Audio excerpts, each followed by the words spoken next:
بسم اللہ الرحمن الرحیم۔ السلام علیکم۔ آج کے لیکچر میں ہم زیور کا ڈبہ سبق جو ہے اس کا خلاصہ پڑھیں گے، جس کو لکھنے والے ہیں منشی پریم چند، جن کا اصل نام ہے دھمپت رائے، پیدائش 1880 اور وفات 1936۔ اردو ادب میں منشی پریم چند کا نام کسی تعارف کا محتاج نہیں۔ آپ کا شمار اردو کے اولین افسانہ نگاروں میں ہوتا ہے۔ یہ بات یاد رکھیے گا کہ اولین افسانہ نگاروں میں ان کا شمار ہوتا ہے۔ ان کا پہلا افسانوی مجموعہ سوز وطن کے نام سے شائع ہوا۔ ان کے افسانے کفن کو اردو کے چند بہترین افسانوں میں سے ایک خیال کیا جاتا ہے۔ ان کے افسانوں میں حقیقت نگاری یعنی حقیقت نظر آتی ہے، اصلاح کا عنصر نظر آتا ہے، خیر و بشر کی آمیزش نظر آتی ہے، کشمکش نظر آتی ہے، اور ان کے بیشتر افسانے دیہی پس منظر رکھتے ہیں۔ انہوں نے ہلکے پھلکے مزاح سے بھرپور کہانیاں بھی لکھی جو آپ کے افسانوں کے مجموعے واردات میں بھی شامل ہیں۔ تو آئیے اب ہم اس کا خلاصہ پڑھتے ہیں کہ اس کا کیا خلاصہ ہے۔ زیور کا ڈبہ ایک افسانہ ہے جو کہ منشی پریم چند کے افسانوی مجموعے زاد راہ سے ماخوذ ہے، جس میں ہندوستان کی ایک متوسط یعنی درمیانے طبقے کے گھرانے کی کہانی بیان کی گئی ہے، اور اس میں عام انسانی، سماجی، نفسیاتی رویوں کی مختلف رویوں کی عکاسی کی گئی ہے کہ کس طرح انسان اپنی چھوٹی چھوٹی خواہشوں کے حصول کے لیے کشمکش سے گزرتا ہے۔ کہانی کچھ یوں ہے کہ چندر پرکاش ایک پڑھا لکھا نوجوان ہے۔ اس کی والدہ کا انتقال ہو چکا تھا، والد اچھے عہدے پر فائز تھے، اسے امید تھی کہ والد کے ذریعے اعلیٰ ملازمت بھی مل جائے گی، لیکن والد کا بھی انتقال ہو گیا۔ مجبوراً اسے ٹھاکر صاحب جو تھے ان کے بیٹے کو ٹیوشن پڑھانی پڑی، اور ٹھاکر صاحب ان کے پڑوس میں ہی رہا کرتے تھے۔ چندر پرکاش کی بیوی بھی تعلیم یافتہ تھی اور اس کے بھی اونچے اونچے خواب تھے۔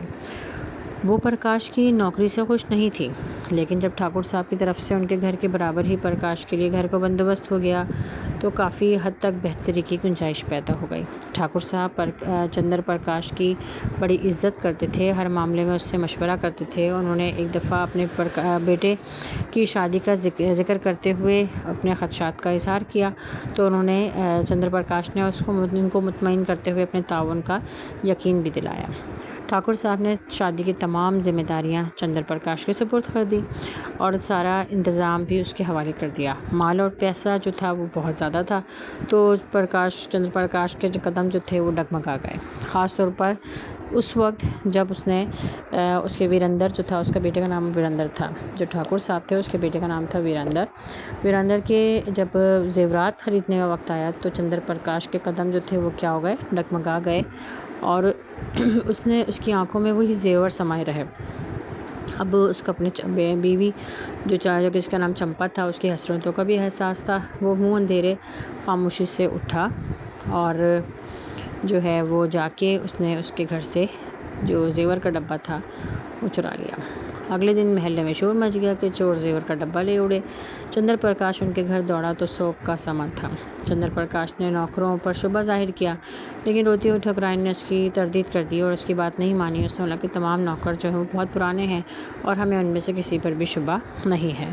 تو ٹھاکر صاحب جو تھے وہ پولیس میں رپورٹ درج کروانے کے لیے تیار نہیں تھے، اور چندر پرکاش بھی بیگم صاحبہ کو بھی اور ٹھاکر صاحب کو بھی تسلی دیتا رہا، اور اس طرح کسی کو بھی اس پر شک نہ ہوا، اور جلد ہی پرکاش نے اپنا وہ گھر بھی چھوڑ دیا۔ اس طرح بہت سے سامان کے ساتھ میں صندوق بھی پرکاش کے ساتھ چلا گیا۔ چمپا اس مکفل صندوق میں رکھے سامان سے بے خبر تھی۔ مکفل کا مطلب ہوتا ہے تالا لگا ہوا تھا تو اس صندوق میں، اور وہ تالا لگا کے رکھتا تھا، تو اس کو تھوڑا سا لگا کہ اس میں ایسی کیا چیز ہے جو یہ مجھ سے چھپا رہا ہے۔ تو ایک دن اس نے کسی پھیری والے سے یعنی چمپا نے پھیری والے سے پرانی چابیاں لے کر وہ صندوق کھول ڈالا تو اس پر انکشاف ہوا کہ اس میں وہی زیورات ہیں جو چوری ہو گئے تھے۔ پرکاش سے اس کا جی کھٹا ہو گیا، تو اس کو بڑا افسوس ہوا کہ اس کے شوہر نے یہ کیا کیا۔ ایک دن پرکاش نے ملازمت کی اسامی کے لیے درخواست دینا چاہی، لیکن ضمانت کے لیے اس کو 10,000 روپے کی ضرورت تھی۔ ایسے میں ٹھاکر صاحب نے بڑھ کر اس کی سرپرستی کی اور اس کی مدد کی۔ ٹھاکر صاحب کے خلوص نے اس کی ضمیر کو ایک دفعہ پھر جھنجھوڑ دیا۔ رہی سہی کسر گھر پہنچنے پر اس کی بیوی نے پوری کر دی۔ اس نے پرکاش کو شرم دلاتے ہوئے کہا کہ ٹھاکر صاحب کے کیسے کیسے احسانات اور مہربانیاں تمہارے ساتھ انہوں نے کی ہیں، اور اس کا تم نے یہ صلہ دیا ہے۔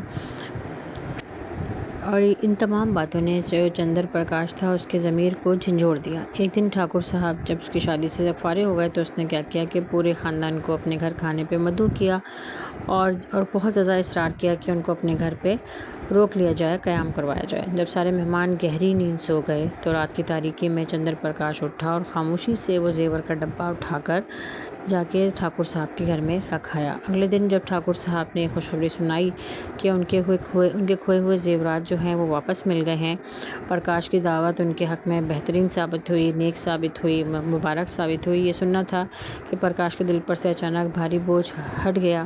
گھر لوٹا تو بیوی کی آنکھوں میں بھی خوشی کے آنسو تھے، اور اس پر اس نے یہ کہا کہ مجھے لگتا تھا کہ جیسے میرا شوہر مجھے دوبارہ مل گیا ہو، کیونکہ اس سے وہ ناراض رہتی تھی اس بات پر۔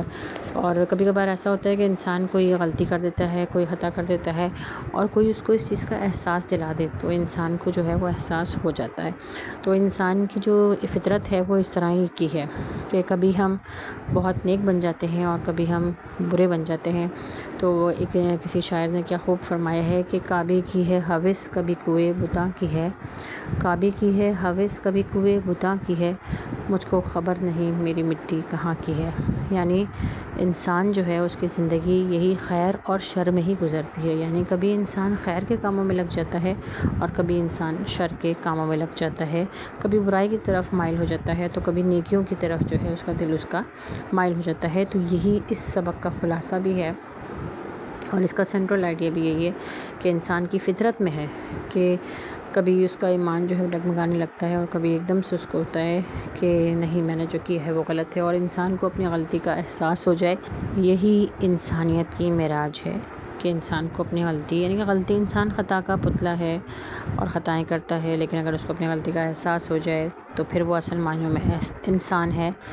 ٹھیک ہے نا؟ تو یہ تھا خلاصہ اس کا، اور امید ہے کہ آپ کو سمجھ آ گیا ہوگا۔